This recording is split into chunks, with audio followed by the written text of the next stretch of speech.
Hello guys, good morning সবাইকে and welcome back to my channel. তো তোমরা সবাই কেমন আছো? আশা করি সবাই অনেক ভালো আছো, সুস্থ আছো। সবার সুস্থতা কামনা করে আজকে আরও একটি নতুন ভিডিও আমি শুরু করলাম। আজকেও আর নিজে ভালো আছি বলা হলো না, আশা করি আমার থেকে বেশি তোমরা জানো যে এখন আমি ভালো আছি কি ভালো নেই। আজকের ভিডিওটা একটু লেট করে স্টার্ট করছি, মানে একদম ফ্রেশ হয়ে তারপরে ফ্রেশ হওয়া বলতে আজকে পুরোপুরি স্নান টান সব কিছু সেরে নিয়েছি, কমপ্লিট রেডি হয়ে তারপরে এসে চা বানাচ্ছি। তাই বলে তোমরা কেউ এটা ভেবো না যে আমাদের এতটা বেলাতে চা হয়, এটা কিন্তু একদমই না। যেহেতু মা বাবা অনেকটা সকালে উঠে পড়ে, তো ওরা তখন একবার চা বানিয়ে নেয়, আর তারপরে আমি যখন ঘুম থেকে উঠি তখন আমি একবার সবার জন্য চা বানিয়ে নিই। চা তো সারাদিন চলতেই থাকে আমাদের বাড়িতে, আমি কিন্তু আবার এতবার চা খাই না। সকালের চাটা মাস্ট আমার, আর ইভিনিংয়ে যখন নিজে বানায় তখন এক কাপ তো হয়ে যায়। আগে কিন্তু আমি সন্ধ্যাবেলায় চা খেতাম না, কিন্তু এখানে আসার পর যখন বানাতে হয় তখন নিজেও খেয়ে নিই। আর তারপরে ভেজা জামা কাপড়গুলোকে নিয়ে চলে এসেছি উপরে। ভেজা বলতে এই যে দেখতে পাচ্ছ, কালকে যে জামা কাপড়গুলো কেচেছিলাম সেগুলো একটু ভেজা ভেজা রয়েছে, কিছু কিছু জিনিস সেইগুলোকে আজকে একটু রোদ দিয়ে নেব। আর আমার কিছু জিনিস রয়েছে যেগুলো আজকে কেচেছি, কালকে যে শাড়িটা পরে গেছিলাম সেটা, রাতে যে নাইটিটা পরেছিলাম সেটা, এগুলো সব কিছু কেচে কুচে নিয়েছি। আর দেখতে পাচ্ছ এবার ঝটপট করে মেলে দেবো। শীতকালের বেলা বুঝতেই পারছো কিভাবে যে শুরু হচ্ছে আর কিভাবে শেষ হয়ে যাচ্ছে বুঝতেই পারছি না।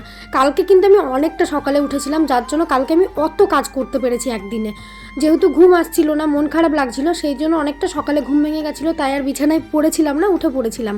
কিন্তু আজকে আবার দেখলাম না, রাতে ঘুমটা ভালো হয়েছে, যার জন্য ঘুম থেকে উঠতেও লেট হয়ে গেছে।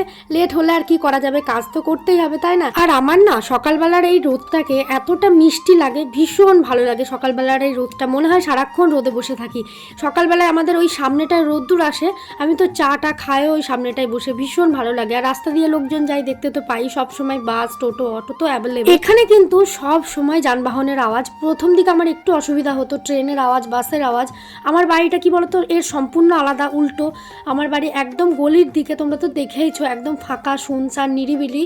আর ওই জায়গায় টোটোও তো খুবই কম যায়, কিছুই যায় না, মাঝে মধ্যে দুই একটা টোটো যায় কোনো কারণে হয়তো। আর এখানে হচ্ছে তার সম্পূর্ণ আলাদা, এখানে সব সময় যানবাহনের আওয়াজ, কখনো বাস, অটো, ট্রেন। আর সব থেকে মজার বিষয় কি জানো তো, এখনো আমার সকালের দিকে একটা ট্রেন যায়, ভোরের দিকে আর কি, ওই ট্রেনটার এত বিরক্তিকর আওয়াজ। ট্রেন যায় কি যায় জানি না, এত হর্ন দিতে থাকে। যেহেতু এটা বড় স্টেশন না, ছোট হল্ট, এত পরিমাণে হর্ন দেয়, তার আওয়াজে আমার তো ঘুম রোজ ভেঙে যায়। আর আগে তো ঘুমিয়ে আসতে চাইতো না, যখন ওই ব্রিজের উপর দিয়ে ট্রেন যায় না, যখন অনেকটা রাত হয়, রাতে তো বুঝতেই পারছো আওয়াজ কত জোরে আসে, তখন একটা বিরক্তিকর আওয়াজ এসে কানে লাগতো।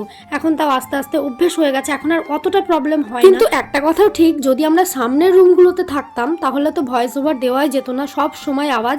আমরা ভিতরের দিকে রুমে থাকি বলে আওয়াজগুলো অতটা পাও না তোমরা, কিন্তু সামনের দিকে রুমগুলো আমি যখন ভিডিও বানাই সব সময় হর্ন, গাড়ির হর্ন, খুব বিরক্তি লাগে আমার মাঝে মধ্যে। যাই হোক, আস্তে আস্তে অভ্যেস হয়ে যাচ্ছে। যেহেতু আমরা মানুষ, তাই আমাদের সমস্ত রকম পরিবেশে নিজেদেরকে মানিয়ে নেওয়ার ক্ষমতা রয়েছে। তারপরে এদিকে দেখো, তোমাদের সঙ্গে কথা বলতে বলতে আমার সবজি কাটা হয়ে গেল। এদিকে বাঁধাকপি কেটেছি, শাক কেটেছি। শাকটা কিন্তু আমি বেশি কাটিনি, জাস্ট একটুখানি কেটেছি। আমার অনেকটা টাইম লাগে কাটতে, সবই পারবো চেষ্টা করলে, কিন্তু অনেকটা টাইম লেগে যাবে, সেই জন্য বেশি কাটিনি, অল্প একটু কেটেছি। আর বাঁধাকপিটা পুরোটাই কেটেছি। আজকে কি কি রান্না বান্না হবে একটু বলে দিই। বাঁধাকপির ঝাল, শাক ভাজা, এগুলো মায়ের জন্য, আমারও ভালো লাগে অবশ্য।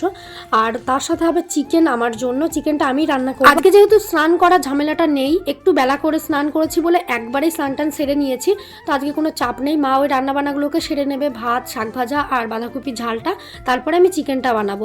এখন আমি চিকেনের কোনো কিছু অ্যারেঞ্জ করিনি, মানে চিকেনটা বাবা এনে দিয়েছে।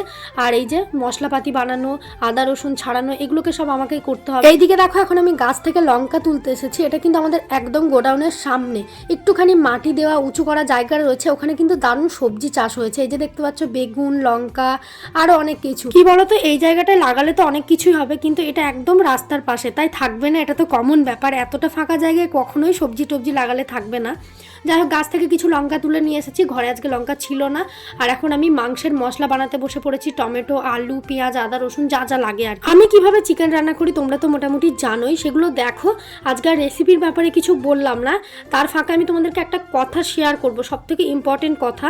মানে আমি বেশ কিছুদিন থেকে এই জিনিসটা লক্ষ্য করলাম, শেষ পর্যন্ত যখন জিনিসটা এই জায়গায় এসে দাঁড়ালো না, তখন আর আমি চুপ করে থাকতে পারলাম না। সোশ্যাল মিডিয়ায় কাজ করি যখন, সেখানে ভালো খারাপ মানুষ তো মিশিয়ে থাকবে, এটা স্বাভাবিক ব্যাপার। আমারও কিছু হেটার্স রয়েছে বা অন্যদেরও কিছু হেটার্স রয়েছে, আমারও ভালোবাসার মানুষ রয়েছে, অন্যদেরও ভালোবাসার মানুষ রয়েছে, এটাই কমন।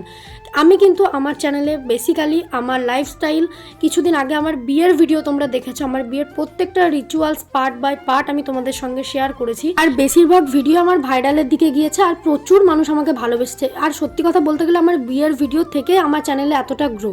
এবার বলি এই কথাগুলো আমি কেন বলছি। যতক্ষণ পর্যন্ত আমাকে নিয়ে সমালোচনা হচ্ছিল ততক্ষণ পর্যন্ত ঠিক ছিল, আমি চুপ ছিলাম, কিচ্ছু বলিনি, বাস চুপচাপ দেখে গিয়েছি। কারণ আমারও ভালোবাসার মানুষের সংখ্যা কম না, আমার কাছে সব জিনিস আসে। আমি সেই মেয়েগুলোকে কয়েকটা কথা বলতে চাই যারা এই ধরনের মন্তব্যগুলো করেছে। হ্যাঁ দেখো, লাভার্স হওয়া ভালো, কিন্তু তাই বলে এটা না অন্যকে ছোট করার অধিকার তোমার রয়েছে, তোমার বা তোমাদের রয়েছে। কয়েকটা মেয়ে, হাতে গোনা কয়েকটা মেয়ে, আমার ভিডিও তো তারা ফলো করে, আমার ভিডিও যদি না দেখতো তাহলে তারা অন্যের সঙ্গে তুলনা করতে পারতো না। আমাকে নিয়ে যা বললো ঠিক ছিল, কোনো ব্যাপার ছিল না। যতক্ষণ পর্যন্ত আমার লুক, আমার সাজ নিয়ে যা যা নোংরা মন্তব্য করা হয়েছিল কয়েকটা মেয়ে আর কি, আমি কিচ্ছু। কিন্তু আজকে প্রসঙ্গ যখন একজন মায়ের তার কষ্ট করে সেভিংস করা জিনিসের উপরে এসেছে, মানে যখন এই তুলনাটা করা হয়েছে না, শিল্পীর তুলনায় অনেক কিছু বেটার, বা এটা বেটার, বা এটা এত ভালো করা হয়েছে, কিছুই না শিল্পী, তাদেরকে আমি একটা কথা বলতে চাই, তোমাদের কি কোনো আইডিয়া আছে একজন বাবা বা একজন মা, সেটা যারই হোক না কেন, আমার বা অন্যের যারই হোক না কেন, কতটা কষ্ট করে সেভিংস করে তাদের সন্তানদের বিয়ে দেবে বলে? তোমাদের কি কোনো আইডিয়া আছে? আমার মনে হয় যাদের এখনো পর্যন্ত বিয়ে হয়নি, বিয়ে যখন আসবে তোমাদের, তখন বুঝতে পারবে তোমার মা বাবার কতটা ফাটছে তোমাদের বিয়ে দিতে গিয়ে। এই কথাটা আজকে আমি এইভাবে বলছি কারণ একজন মা একা হাতে তার সবটুকু দিয়ে আমার পিছনে যতটা খরচ করেছিল আমার বিয়ের টাইমে, কোনো সিঙ্গেল মাদারের পক্ষে ক্ষমতা নেই করার, আমি এতটা গ্যারেন্টির সঙ্গে বলছি। বাবা থাকলে না পৃথিবীটা অনেক সহজ হয়ে যায়, অনেক, তখন এইসব কিছুই মনে হয় না। আর আমার বিয়েতে যা খরচ করা হয়েছিল, যদি আমার বাবা থাকতো তাহলে এই খরচাটা ডবল হয়ে যেত। আমার মা একা হাতে কি না করেছে, আমার বিয়ের খাবার মেনুতে কি না ছিল, মাটন থেকে শুরু করে এভরিথিং সব কিছু। আর আমাকে দেয়নি এমন কোনো জিনিস ছিল না। আমার হাজব্যান্ডকে চেন, আংটি, ব্রেসলেট, এভরিথিং, আমাকেও সব কিছু, সোনা দানা, ফার্নিচার থেকে শুরু করে সব কিছু দিয়েছে। সে তার সর্বস্ব দিয়ে একজন মা একা হাতে, সব থেকে বড় কথা একজন মা একা যদি এত কিছু করতে পারে, তোমাদের তো রেসপেক্ট করা উচিত যে একজন মা একা হাতে এত কিছু করেছে, আমাকে এত দূর পর্যন্ত পড়াশোনা করিয়েছেন, না আমাকে ছোট বয়সে বিয়েও দিয়ে দেয়নি যে বাবা নেই পড়িয়ে কি হবে। তারপরেও তোমরা সেই মায়ের খুঁত ধরে বার করেছো। আমাকে নিয়ে যতক্ষণ, আমার সঙ্গে যতক্ষণ তুলনা করেছো ততক্ষণ পর্যন্ত আমি চুপ ছিলাম। আমি সেই দুই একটা মেয়েকে বলতে চাই যাদের মন এতটা ছোট, অন্য কাউকে তোমাদের ভালো লাগতেই পারে, আমাকে ভালো না লাগতে পারে, এতে কোনো সমস্যা নেই। কিন্তু তোমরা হ্যাঁ সেই অন্যজনের ভিডিও দেখো, তার কি কি ভালো আছে সেগুলো তুমি বলতেই পারো, কিন্তু কখনো কারোর সঙ্গে তুলনা করবে না। আমার সঙ্গে তুলনা করেছিলে তাও ঠিক ছিল, কিন্তু প্রসঙ্গটা যখন এই বিষয়টা নিয়ে এসেছে না, কখনো কোনোদিন কোনো মায়ের একটা মেয়েকে বিয়ে দেওয়া নিয়ে কখনো কম্পেয়ার করবে না। কারণ একজন মা বাবা না অনেক কষ্ট করে সেভিংস আর নিজের ফিউচারের কথা না ভেবে নিজের মেয়েকে সবটুকু দিয়ে বিয়ে দেয় যাতে সে ভালো থাকে। আর আজকে একটা কথা তোমাদেরকে বলছি, আমার বিয়ের পরে আমাদের গ্রামে এমন কেউ ছিল না তার মুখে কিন্তু আমাদের বিয়ে নিয়ে কোনো প্রশংসা হয়নি। সবার মুখে একটাই কথা, শিল্পীর মা এত কিছু করলো। আর স্পেশালি যখন আমার মা কিন্তু কোনো জব করে না, কিছু করে না, মানে হাউসওয়াইফ, বাবার যা দাদুর যা জায়গা জমি ছিল সেখান থেকেই আমাদের সব কিছু আর্নিং হয়, এটা তোমাদেরকে আমি আগেও বলেছি। তো এই প্রসঙ্গটা না সব থেকে লজ্জার, যখন মেয়েরা মা বাবার কষ্ট না বুঝে অন্যের সঙ্গে তুলনা করে। বিয়েটা কিন্তু কোনো কম্পিটিশান না যে এর ভালো হয়েছে ওর খারাপ হয়েছে, বা ওর ভালো হয়েছে এর খারাপ হয়েছে। আমার দিক থেকে দেখতে গেলে কিন্তু আমার মা একা হাতে যা করেছে আমার কাছে অনেক, আমার কাছে না, সবাই একটু ডিপলি চিন্তা করো, অনেক। কিন্তু একজন সিঙ্গেল মাদার যদি এত কিছু করতে, আবারও বলছি বিয়েটাকে কিন্তু কম্পিটিশনের জায়গায় কেউ কমেন্ট করে নামিয়ে এনো না, বিয়েটা বিয়ের মতন থাকতে দাও। আমি আমার বিয়ের রিচুয়াল শেয়ার করেছি কারোর সঙ্গে কম্পিটিশন করার জন্য না। আবারও বলে দিচ্ছি, প্রত্যেকের মা বাবা কষ্ট করে বিয়ে দেয়, যার সঙ্গে কম্পেয়ার করছো তার মা বাবাও কষ্ট করে বিয়ে দেয়। আমার বাবা তো নেই, আমার মা কষ্ট করে আমার বিয়ে দিয়েছে। তাই এই ধরনের নোংরামির কমেন্টগুলো তোমরা প্লিজ বন্ধ করো। আমাকে ভালো না লাগতেই পারে, কিন্তু একজন মায়ের যে কষ্ট করে তার মেয়েকে বিয়ে দেওয়ার, তার পিছনে তার কতটা কষ্ট হয়েছে, কতটা সেভিংস গিয়েছে, সেটা তোমাদের কোনো আন্দাজও নেই। তাই অন্যের সঙ্গে তুলনা করো না। আমরা আমাদের মতন হ্যাপি। বিশ্বাস করো, আমার বিয়েতে যে আমি এনজয় করেছি আর আমার মা যা কিছু করেছে না, আমি প্রচুর হ্যাপি। আমার কোনো আক্ষেপ নেই, এত কিছু হয়েছে আমার বিয়েতে, আমি ওতেই খুশি। আর আমার বিয়েটা যখন হয়েছিল সেই টাইমে আমার সাথে সাথে আমার ইউটিউবের গোটা ফ্যামিলি আমার বিয়েটাকে এনজয় করেছে, এটাই অনেক। তোমরা আমাকে নিয়ে যা খুশি বলছো বলো, কিন্তু বিয়েটাকে প্লিজ কম্পিটিশনের জায়গায় নিয়ে এনো না, কারণ প্রত্যেকের মা বাবা কষ্ট করে তাদের সন্তানদের বিয়ে দেয়। আমার সব থেকে বেশি লজ্জা, সব থেকে বেশি রাগ হলো এই জায়গাটায়, যতক্ষণ পর্যন্ত আমাকে নিয়ে তুলনা চলছিল তো চলছিল, সেগুলো আমার কাছে স্ক্রিনশট এসেছে, সেগুলোর কথা ছেড়ে দিলাম। কিন্তু যখন এই কমেন্টগুলো কেউ করেছে, তাদের প্রতি আমার এতটা ঘৃণা জন্মেছে যে বিয়েটাকে কম্পিটিশনের জায়গায় নামিয়ে নিয়ে এসেছে। এদেরকে এতটা নির্লজ্জ এরা, এদেরকে বলার কোনো ভাষা নেই। একজন মায়ের ক্ষমতা নিয়ে তুলনা করেছে। বিকেলবেলা ছাদে চলে এসেছি। বিকেল বলতে 4:30 বাজে, এখন তো 5টাতে সন্ধ্যা লেগে যায়। কালকে বিকেলটা বেশ ভালো কেটেছিল, আজকে আর ভাবলাম যাবো না, ভাল লাগছে না, সেই জন্য আজকে আর কোথাও বেরোয়নি। তো আজকে খাওয়া দাওয়া করতেও লেট হয়ে গেছে, কালকে এমনি তাড়াতাড়ি খাওয়া দাওয়া হয়ে গেছিলো। আর ও ফোন করেছিল। সত্যি কথা বলতে প্রচণ্ডই কষ্ট হচ্ছে।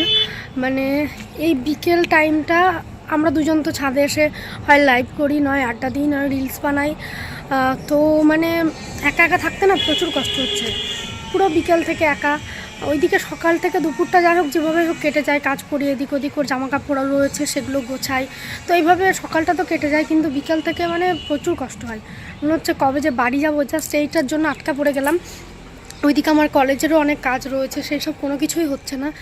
আর থাকতেও মন চাইছে না। 2 দিন বাড়ি থেকে ঘুরে আসলো না, কিছু হয়তো 10-15 দিন পর যদি আসতাম এতটা কিছু মনে হতো না। কিন্তু যার সঙ্গে কি বলবো, সব কিছু থাকা, খাওয়া, ঘোরা, উঠতে বসতে, সেই সব স্মৃতিগুলো, তো সেইগুলোর জন্য আরও বেশি কষ্ট হচ্ছে।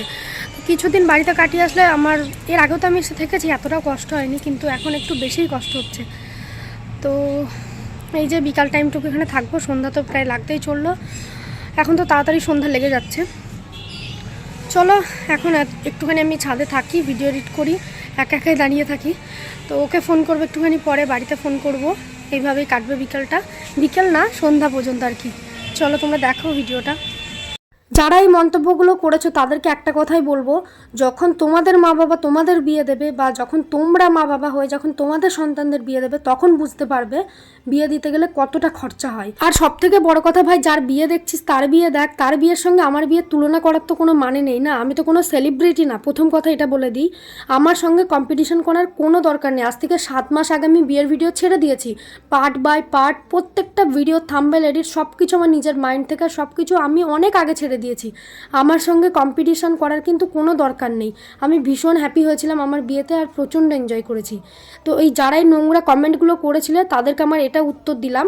আর তারা জানি আমার ভিডিও দেখবে, আরও দেখবে, আর তাদেরকে আমি এটাই বলবো, পেটে যদি মিনিমাম শিক্ষা থাকে, এই বোধটুকু থাকা উচিত যে কারণ মা বাবার বিয়ে দেওয়ার ক্ষমতা নিয়ে তুলনা করা উচিত না।